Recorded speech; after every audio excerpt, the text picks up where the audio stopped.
Let me ask you something. When was the last time your players remembered a combat encounter? I'm not talking about the boss fight where they did 76 points of radiant damage, or the one where the cleric failed 3 death saves in a row. I mean, remembered it like it was a scene out of a movie. A moment, not just mechanics. You see, combat in tabletop RPGs such as Dungeons & Dragons is one of the most misunderstood aspects of the game. We treat it like a math puzzle. Turn-based, grid-based, round by round.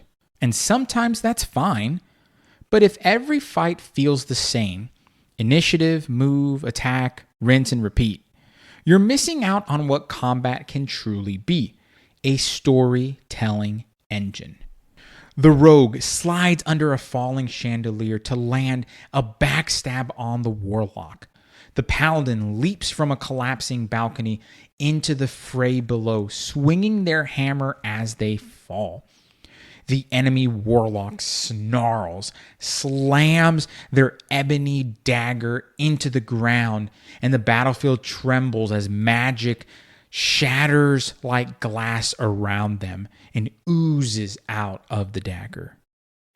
That's what cinematic combat feels like. It's not about throwing out the rules, it's about using them to elevate story, drama, and momentum. And today, we're going to break down exactly how to do that. Welcome back to the Bearded Nerd Podcast, your source of storytelling tools, world building, wisdom, and all things tabletop. I'm Brian, your host and longtime GM. And in this episode, we're going to take combat and make it something that players look forward to, not just something that they slog through. We'll talk about why cinematic combat matters, how to establish a cinematic combat encounter, and then lastly, we will end with the tools needed to make a cinematic combat encounter successful. So, with all that being said, let's dive into it.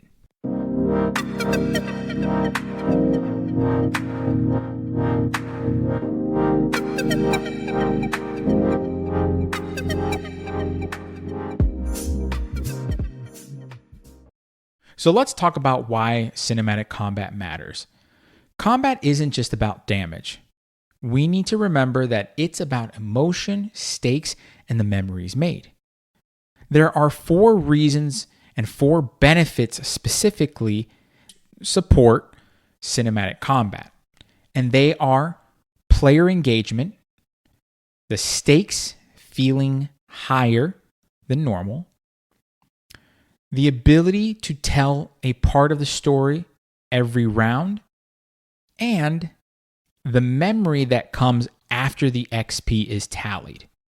Those 4 concepts are benefits as to why you should add cinematic combat encounters in your game. The more that the players are engaged, the better. The better that they can picture the scene, the more immersed they are in the story and in the game. By also making the stakes feel higher, there is something that the players are fighting for. There's a reason why. It gives them a different energy. And then when you're able to tell the story every round, it's quite unique. Let me give you an example. Instead of the goblins attack the party, the goblins are searching for one of their lost relics. And they're going to fight tooth and nail because they believe that the party stole it from them. So right there, I'm telling the players what's at stake. From there, I can say that the players are feeling this tension growing and growing every round of combat. You feel the goblins acting more erratic. They're acting crazed, almost as if they're possessed by demons themselves. And this allows for bits and pieces of the story to come together in a really beautiful and majestic way. And obviously, throughout this, I'm telling the scene, I'm describing what the goblins are doing, what the environment looks like around them, the things that they can use and not use in combat. Maybe there's a rock or a boulder that is nearby that maybe the player can utilize against the goblin that they are personally fighting. Whatever it may be, the players have this holistic scene about them that when combat is done and XP's tallied and you're packing up for the night, the players are going to remember, right? This is just something that is really, really important. Now, you may say, well, combat already takes too long, or it just feels like a slog anyway. Remember this, combat should not be a slog. It's not just you rolling dice until something dies. It should feel like a scene from a movie, except you're the one directing the movie. It should not feel boring. It should feel like there is some level of tension. We tell stories using tension and drama. Combat is just another way to tell the story. Now, from here, let's talk about the 3 core pillars of cinematic combat. The first one is descriptive framing. Go beyond just saying, oh, you hit the hobgoblin. Give a sensory detail. Say your blade bites deep into their side. They stumble, snarling through gritted teeth and blood pouring out the corner of their lips. Or, if it's an environment, the fog rolls across the stone floor, hiding the mage's movement. Those are things that allow you to frame the scene in a descriptive way. You're alluding to the 5 senses and allowing the players to really understand where they're at. And a pro tip, ask the players to also describe when they hit the creature or when they're when they're casting a spell and what it looks like. This is a heroic moment for them. This allows them to be cinematic as well and not just you. So for example, one of the players, their character casts Thunderwave. You say, hey, cool, that's awesome. But what does Thunderwave look like? Can you tell me or describe to me how you cast Thunderwave? And then your player is going to love it and run with it. Second, or rather the second pillar of cinematic combat, is the environmental interaction, right? We talked about the environment many times before.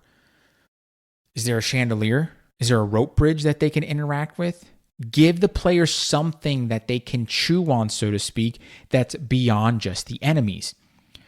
If there's a rock nearby, can they pick up the rock and throw it at the goblin? Can they make the goblin trip and hit their head on the boulder? Things like that. Use and allow the environment to be used so that the players can do some fun stuff. Mind you, you also can't say to yourself, oh, well, I just don't really want them to do that. It doesn't really work that way. Why? Because the world is around them.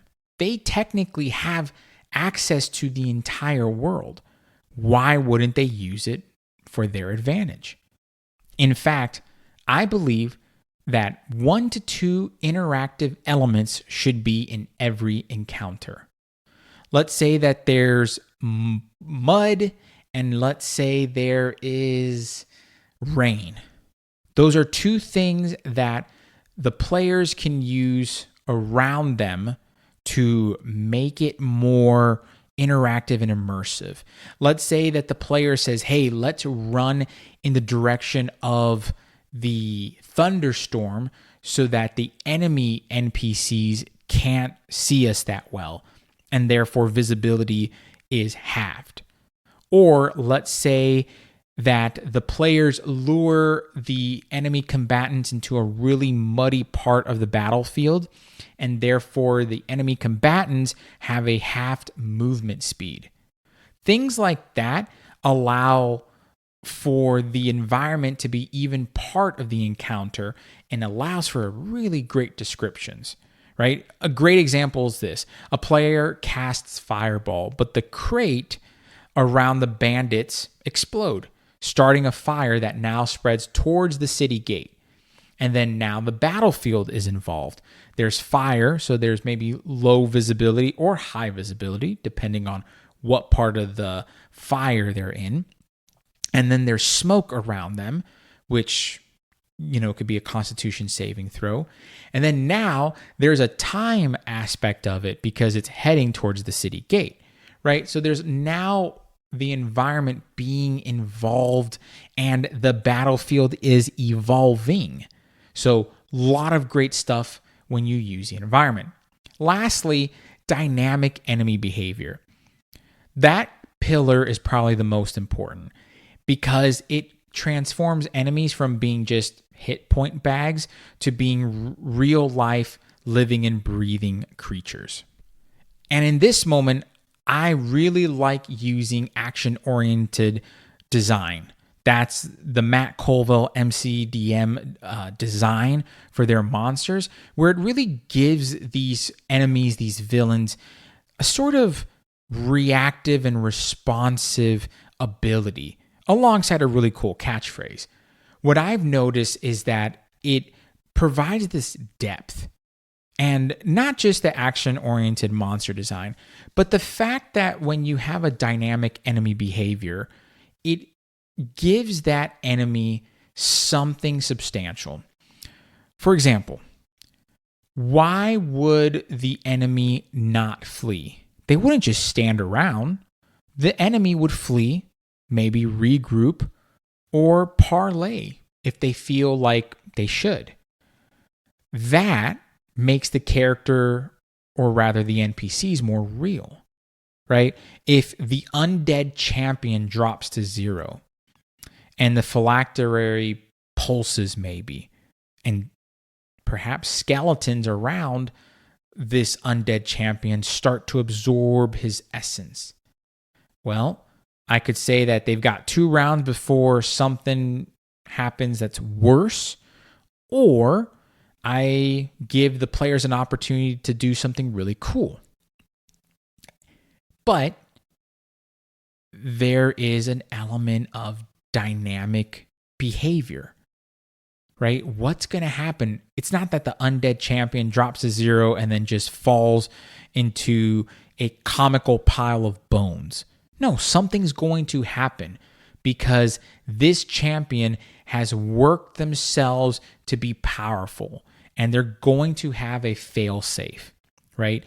Things like that make it real. And it's not just your standard, I hit you, you hit me until we lose hit points, and the first one to lose their hit points, loses, right? So consider those things, utilize those things, and your combat will be cinematic and will be even more epic. Last but not least, these are tools, these specific tools are practical ways to make all this easier. And funny enough, you can probably pick them up at your local game store, your Dollar General, Dollar Tree, or just really inexpensive shop, or a combination of both and the internet. So number 1, index cards.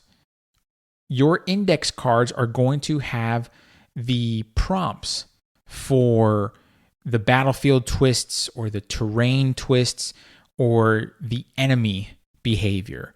You're going to write those down and you're going to say, okay, at this time or in this place, whatever it is, this result happens.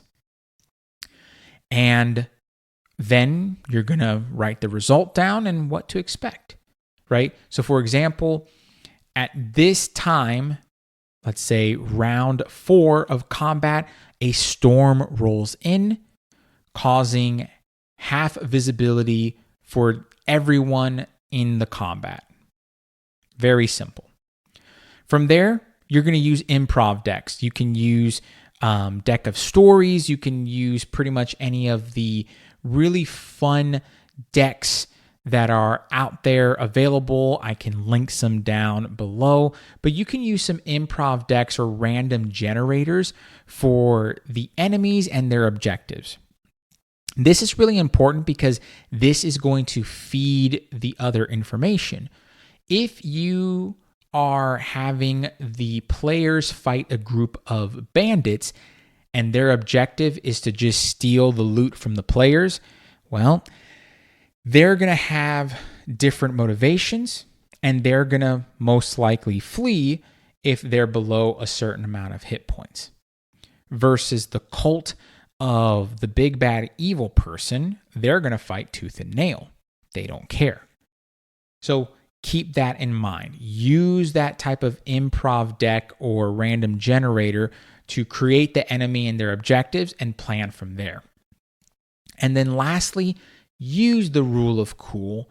This is such an important part that you can kind of rely on the internet, such as, social media, or as crazy as it sounds, Reddit, for rule of cool applications.